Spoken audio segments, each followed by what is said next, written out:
CM ಪತ್ನಿ ಪತ್ರ ಬೆನ್ನಲ್ಲೇ ಈಗ 14 ಮೂಡ ಸೈಟ್ಗಳ ಖಾತೆಗಳನ್ನ ರದ್ದು ಮಾಡಿದ್ದಾರೆ. ಸಿಎಂ ಪತ್ನಿ 14 ಮೂಡ ನಿವೇಶನಗಳ ಖಾತೆ ರದ್ದು ಆಗಿದೆ.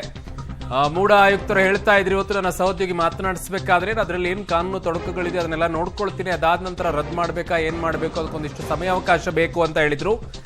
ಅದೇ ರೀತಿಯಲ್ಲಿ ಈಗ ಯತೀಂದ್ರ ಅವರು ಹೋಗಿ ಕೊಟ್ಟಂತ ಪತ್ರದ ಬೆನ್ನಲ್ಲೇ ಅವರೆಲ್ಲ ಕಾನೂನು ಸಲಹೆಗಳನ್ನ ಪಡ್ಕೊಂಡು ಈಗ 14 ಸೈಟ್ಗಳನ್ನ ರದ್ದು ಮಾಡಿದ್ದಾರೆ ಅಂತಿದ್ದಾರೆ. ಬಟ್ ತನಿಖೆಯ ಹಂತದಲ್ಲಿರುವಂತಹ ಸಂದರ್ಭದಲ್ಲಿ ಈ ರದ್ದು ಮಾಡಿರೋದು ಹೇಗೆ ಪರಿಣಾಮಗಳನ್ನ ಬೀಳುತ್ತೆ, ಅದು ಆಯುಕ್ತರು ಮಾಡಕ್ಕಾಗುತ್ತಾ, ಇದು ಮತ್ತೊಂದು ರೀತಿಯಾದಂತಹ ಸವಾಲುಗಳಿಗೆ ಎಡೆ ಮಾಡಿಕೊಡುತ್ತಾ ಗೊತ್ತಿಲ್ಲ.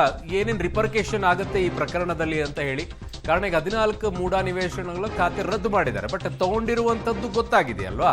ಆ ನಿಟ್ಟಲ್ಲಿ ಈಗ ತನಿಖೆಯನ್ನ ಮಾಡುವಂತ ಲೋಕಾಯುಕ್ತರು ಹೇಗೆ ತನಿಖೆಯನ್ನ ಮಾಡುತ್ತಾರೆ, ಇಡಿ ಅವರು ಹೇಗೆ ಈ ವಿಚಾರದಲ್ಲಿ ತಗೊಳ್ತಾರೆ. ಇಡಿ ಅವರು ಬಂದಿದ್ದೇ ಈ 14 ಸೈಟ್ಗಳ ವಿಚಾರದಲ್ಲಿ. ನನ್ನ ಸಹೋದ್ಯೋಗಿ ಈಗ ಕೆಪಿ ನಾಗರಾಜ್ ನನ್ನ ಸಂಪರ್ಕಕ್ಕೆ ಸಿಗ್ತಾ ಇದ್ದಾರೆ. ಕೆಪಿ ನಾಗರಾಜ್, ಬಹಳ ಇಂಟ್ರೆಸ್ಟಿಂಗ್ ಆಗಿ ಕಾಣಿಸ್ಕೊಳ್ತಾ ಇದೆ. ಬೆಳಗ್ಗೆ ಆಯುಕ್ತರನ್ನ ನೀವು ಮಾತನಾಡಿಸ್ತಾ ಇದ್ರಿ, ಆ ಸಂದರ್ಭದಲ್ಲಿ ಹೇಳ್ತಾ ಇದ್ರು ಇದ್ರಲ್ಲಿ ಏನ್ ಕಾನೂನು ತೊಡಕುಗಳಿದೆ ಅವುಗಳನ್ನೆಲ್ಲ ನೋಡಿಕೊಂಡು ಆಮೇಲೆ ನಾನು ಇದ್ರ ಬಗ್ಗೆ ನಿರ್ಧಾರವನ್ನ ಮಾಡ್ತೀನಿ ಅಂತ ಹೇಳಿ. ಎಲ್ಲ ಕ್ಲಿಯರ್ ಆಗಿದೆಯಾ ಅಂತ. ಬಟ್ ಇನ್ನೊಂದೇನಾದ್ರೂ ರಿಪರ್ಕೇಷನ್ ಆಗುತ್ತಾ ಇದು?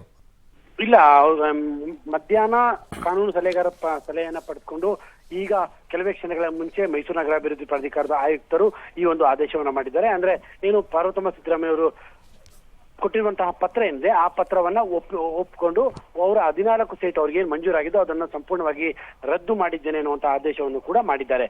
ಅಲ್ಲಿಗೆ ಈ ಪ್ರಕರಣದ ಒಂದು ಮಜಲ್ ಮುಗ್ದಂತಾದಂತೆ ಕಾಣ್ತಾ ಇದೆ. ಆದ್ರೆ ಕ್ವಶನ್ ಇರುವಂತಹದ್ದು ಅರುಣ್, ಇಲ್ಲಿ ಈಗ ತನಿಖೆ ಆರಂಭ ಆಗಿದೆ. ತನಿಖೆ ಆರಂಭ ಆಗಿರುವಂತ ಹೊತ್ತಿನಲ್ಲಿ ಅವರು ಸೈಟ್ಗಳನ್ನ ವಾಪಸ್ ಕೊಟ್ಟಿರುವಂತಹ ಸೈಟ್ಗಳನ್ನ ಇದು ಈಗ ಅದರ ಪ್ರಕಾರವಾಗಿ ರದ್ದು ಮಾಡಿದ್ದಾರೆ. ಹಾಗಾದ್ರೆ ಈಗ ತನಿಖೆ ಯಾವ ರೀತಿಯಾಗಿ ಸಾಗಬೇಕು? ನಾಳೆ ದಿನ ಸಿದ್ದರಾಮಯ್ಯ ಆರೋಪಿ ಸ್ಥಾನದಲ್ಲಿರುವಂತಹ 4 ಜನರಿಗೆ, ಅಂದ್ರೆ ಸಿದ್ದರಾಮಯ್ಯನವರು, ಪಾರ್ವತಮ್ಮ ಸಿದ್ದರಾಮಯ್ಯನವರು, ಮಲ್ಲಿಕಾರ್ಜುನ್ ಮತ್ತು ದೇವರಾಜ್ ಅವರಿಗೆ ನೋಟಿಸ್ ಅನ್ನ ಕೊಡಬಹುದಾ? ನೋಟಿಸ್ ಅನ್ನ ಕೊಡುವಂತ ಸಂದರ್ಭದಲ್ಲಿ ಇದು ಅಡ್ಡ ಬರುತ್ತಾ? ಇದೆಲ್ಲದೂ ಕೂಡ ಕಾನೂನಿನ ಪ್ರಕ್ರಿಯೆ ಮತ್ತೊಂದು ಭಾಗವಾಗಿ ಕಾಣ್ತಾ ಇದೆ ಅರುಣ್. ಸದ್ಯಕ್ಕಂತೂ ಈಗ ಸಿದ್ದರಾಮಯ್ಯನವರ ಪತ್ನಿಯ ಹೆಸರಲ್ಲಿ ನಗರಾಭಿವೃದ್ಧಿ ಪ್ರಾಧಿಕಾರ ನೀಡಿದಂತಹ 14 ಸೈಟ್ಗಳು ಕೂಡ ಈಗ ಕಾನೂನಾತ್ಮಕವಾಗಿ ರದ್ದಾಗಿವೆ ಅರುಣ್. ಓಕೆ ಕೆಪಿ ನಾಗರಾಜ್, ನಿಮ್ಮೆಲ್ಲ ಮಾಹಿತಿಗೆ ಧನ್ಯವಾದಗಳು.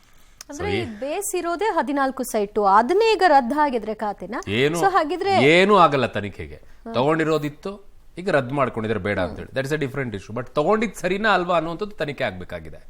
ಕೊಟ್ಟಿರೋದು ಹೇಗಿದೆ ಅದರ ಮೇಲೆ ಕೇಸ್ ಬರುತ್ತೆ, ಅದರ ಮೇಲೆ ತನಿಖೆ ಹೋಗುತ್ತೆ. ಈ ವಾಪಸ್ ತಗೊಂಡಿರೋದೆಲ್ಲ ದಟ್ಸ್ ಬೇರೆ ವಿಚಾರ ಅದು.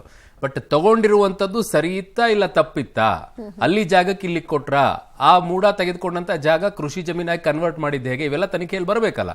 ಅದನ್ನ ತನಿಖೆ ಮಾಡ್ತಾರೆ. ಏನೂ ಆಗಲ್ಲ, ಈ ಪ್ರಕರಣ ಹಾಗೆ ಮುಂದುವರಿಯುತ್ತೆ.